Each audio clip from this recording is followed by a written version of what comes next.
OB-GYN Chats is the name of the YouTube channel. We've had so much content just for you to be really, really educated, informed when it comes to your health. Joined by the expert himself, that's none other than Dr. Simon Mbula. Welcome. Then you're welcome. You're welcome. Yeah. Almost the end of the year. Oh, We're actually flying just by. starting. Oh, yes. They say it's the beginning. So on OB-GYN, we always chat about, sensitive issues, Yeah. those issues that everybody needs to know about, but it's the uncomfortable issues. Mhm. So today we're tackling miscarriage. We have had a lot of comments and posters around it. Why do you think that this topic is still important? You know, having like when a woman get their positive pregnancy test, when a woman come and say, "No, I missed my period and I tested and it's a positive," it's one of the most beautiful moments ever.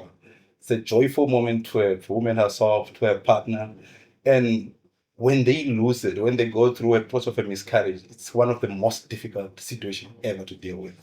Be it from me as a clinician, and to the patient, to the partner, to the family, it's quite a most a stressful situation. So, and miscarriages are very common. They're very, very common. We see them almost every day. And we really need our people to have awareness and how to deal with these situations when they are having or going through this, because that they are very, very common. Yeah. Yeah. And also just linking it now to the necessary support. We're Mm. going to go into detail with miscarriages, but so often people feel that they're alone on an island. Nobody Yeah. understands them, especially from a health sector point of view. Mhm. How do you think from health sector, those that are psychologists that give emotional support, Mhm. what more should they be doing to assist Yeah. a family that just got this news? So there's really a lot that we can do, not just in the health sector, as a society, as a community, because whatever in a miscarriage, usually what we classify as a miscarriage is when there's a pregnancy loss less than viability, where in Namibia, usually we work with about 24 weeks, or a baby that's less than 500 grams, but most miscarriages happen in the first trimester, which is usually before 12 weeks. And when this happened, one, there's a lot of trauma because in most cases, and the way they present in most cases is that the woman will come with bleeding. So there's already that trauma of knowing that you are pregnant and now you're bleeding, and that bleeding can be heavy to the point where you can soak a bed sheet. Wow. So that trauma going through that event of soaking a bed sheet, it's already a trauma on its own. There's a trauma of losing a pregnancy. But it doesn't end there. It's also a trauma to a relationship that they have. That can be a marriage. It can be a new relationship. It can be that they have been planning for a long time. They've been an IVF baby, or they've been trying for years and years. So it's quite a traumatic event, and the support that they need a support from us at healthcare profession, which involve proper counseling, and not just counseling that can with me as a clinician, because as much as we are trained to counsel, there's also limitation. I mean, we are not very expert in that. So we have to involve someone who is trained specifically for that, and ideally must involve also a psychologist to give some psychotherapy. Yeah. And that also involves whoever can give a counseling, be it trusted family members or a group of people who went through the same event. It can be a pastor, it can be anyone respecting the society, or by that individual thing, I can go and speak to them. So the counseling process doesn't end with the healthcare profession, but it goes back to everyone that is in the life of that individual who went through this stressful Yeah. situation. No, I fully understand. And here as well, we can say things, but if we've never been through it, we never would know Mm. how that feels like. We said that we're going to dwell into miscarriage, so it's a two-part question. Mhm.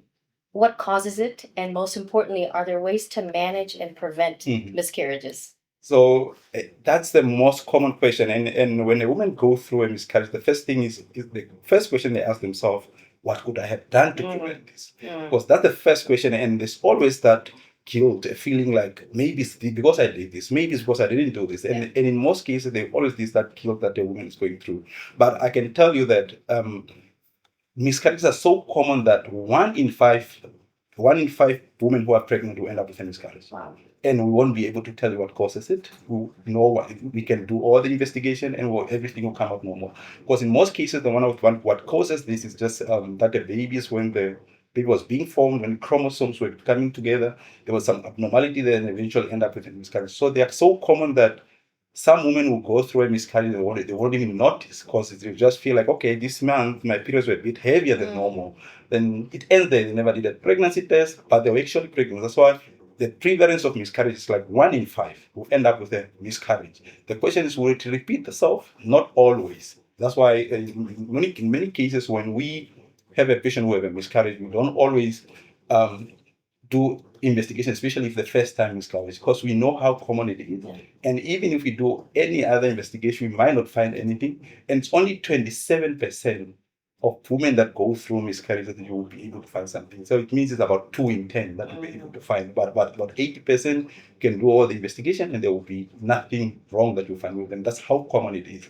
But again, it doesn't mean there's something, it's a cause that a woman have done, or they could have done something to prevent it.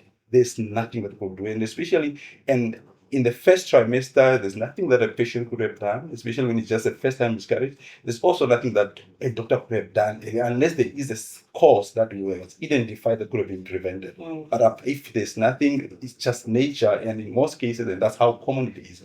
And what I always tell the patient is that when you have a first time miscarriage, it doesn't put you at more risk than the patient who didn't have a miscarriage before in the next pregnancy. Unless you have what we call recurrent pregnancy, or where you have repeated miscarriage, 2 or more miscarriages, then there your risk of having another miscarriage become higher, because in most cases there should be something else that is causing that miscarriage. But the sporadic one that just happened with first time, in most cases we don't find anything, and it doesn't mean it will put the woman at risk in the next pregnancy to have a miscarriage. It's good that you mentioned that, Doc, because as doctors, you're also there to guide. To tell the lady or the husband, we would advise, we would not advise. We had a local South African personality that came and shared her story and said she had over 5 miscarriages. Would you advise, if somebody has gone 5, 6, 7 times miscarriages, what is your advice? So that is now what we call recurrent pregnancy loss, which means those are recurrent miscarriages. So if a woman have 1 miscarriage, I think you can try and have a next pregnancy without an investigation. But the moment you have 2 or more miscarriages, it means there should be a medical condition that is making you abort and having miscarriages. So a recurrent pregnancy loss is a medical condition that now we have to look at the causes. And there are multiple causes that can cause miscarriages. So because now when it's repeated, it's either there's something that is affecting the uterine cavity, which means in the uterus where the baby was supposed to grow, maybe there's a fibroid. Maybe that is now making it difficult for this baby to grow. Maybe there's something called a polyp, or maybe there's something distorting the anatomy. The anatomy of the uterus is not normal, or maybe this mother has a medical condition that is not diagnosed. Maybe it's diabetic, or is having a thyroid issue, or there's or having what we call antiphospholipid syndrome, which is a condition where blood tends to clot quicker. So there are multiple causes of what we call recurrent pregnancy. So if a woman has 2 or more miscarriages, they need to be seen by a gynecologist so that we can a gynae obstetrician, so that you can be assessed and look for possible causes. Because what we are going to do is to prevent it from happening again. But if there is a cause, then you know what the cause is, then you have to address it so that when they fall pregnant again, it doesn't happen. Yeah. So if anyone that have 2 or more need to be investigated, because that there might be a preventable cause. And what are the dangers for a mother with miscarriages? Some, you go to the extremes, it might be fatal. To what extreme does it go and get when it comes to a woman and her health and safety around miscarriages? It's very complex, because if the data to a mother start with an acute presentation when they have in the acute event of a miscarriage, because they can bleed out. A patient can they can have a complication where they bleed out, and if they don't present early to the hospital, can get in shock, and once you bleed out, you have multi-organ dysfunction. So that's one. That's also acute presentation. The other one can be that if there is a miscarriage and they didn't seek medical care, the products are still in the uterus, they can get infection. Then that can also it can lead to a life-threatening condition where they can have generalized sepsis, or where the body starts failing because of a disseminated infection. But those are the acute, but there are also those now long-term effect because of this. And this goes back to your psychological and emotional characters, what will happen, because the issue is that it just doesn't end with the bleeding, just doesn't end with infection. But the issue is there is a long-term effect that goes with this woman. One is a trauma. So like the psychological effect and the post-traumatic stress disorder that they get from this loss, it goes back and it's going to affect them. It's going to affect their personality. Then it's going to affect how they relate to their partner, because they might start to blame, maybe it's your fault that we're ending up with this. They start blaming, looking at maybe someone touched me. There's also cultural aspect in this. They start looking for a fault, and now it also a woman can even end up in depression, literally in depression, where you can go in a deep depression or end up with suicidal thoughts. So it's very complex. That's why the treatment doesn't end with managing the acute bleeding and trying to remove the product, but they should continue with the psychotherapy and counseling and following up, making sure that this person is fine, because they went through a traumatic event, which is not only physical but also emotional. So the emotional component of it is the one which we almost kind of neglect, because we hardly follow up regularly on these patients. But we must always remember they go back home. And they go back to sit with the people that they were celebrating with that positive pregnancy test. Now it's terminated. Now there is a miscarriage. Now they must go back again and sit with the table with the same people you're celebrating with. And this will have an effect in all aspects of relationship, be it at work, home, any interpersonal. So it's very complex, not just from the health, from the physical health, but also from the mental health. And I'm going to link now, doctor, to the last question, which talks about the culture. Because, an African expectation, if you don't get kids at a certain age, at a certain time, there's something wrong with you, okay? And like you said, the blame game, not only just miscarriages, but even being able to conceive, that in itself is this whole stereotype stigma. So in a cultural setup, what are those expectations from society, and how much do we blame society for adding on that mental depression on a couple that can't even have a proper pregnancy?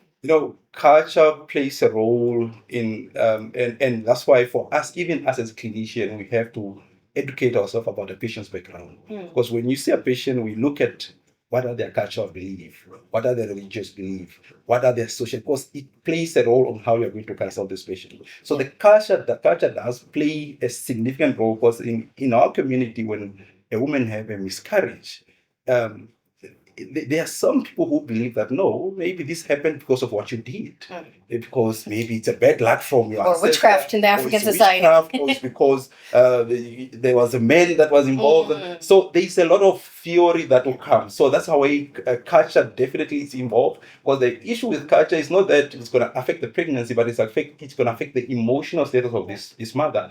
So that's why when counseling comes, you have to understand, and when you speak to a patient, is that you want to understand their cultural belief, so that you can try to collect them from the medical point of view and evidence-based. Because we are practicing what we call evidence-based medicine, and it's based on the research and science. And when we try to explain to that, there is no evidence that this is linked to witchcraft. There's no evidence that this is linked because someone touched you, he didn't touch you. Well, there's no evidence because maybe something that you didn't do. And in most cases, it's just because of it's a sporadic, something that happened naturally.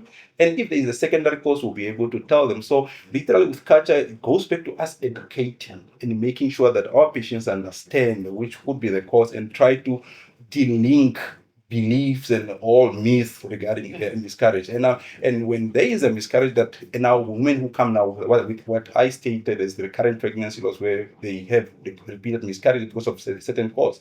Now this person can even be labeled that in the society, that no, that one, she can't fall pregnant because maybe she have done abortions before, she have done. There will be a lot of theory, but in most cases, and forgetting that this is also having a strong impact on this woman's life, because now she'll end up she's depressed. You end up sometimes marriage even fail because of miscarriages, because it's quite complex. And it starts here with OB-GYN chats to highlight that. Doctor, we appreciate you. We always cheers at the end to say, job well done, keep up the good work. And these conversations spark the mind and spark change. We appreciate you. No, thank you. And we'll continue to educate our patients regarding the miscarriage. It's a very sensitive topic, and we really want people to be well informed, and they should learn, especially when it goes back to the cultural aspect and seeking for help. Yeah, thank you so much. So there you have it. Remember, share this link with someone who's in need of this conversation. Like, subscribe, share, and the next time we'll have another topic. Put your comment below to give us any suggestions for other topics for the next couple of months.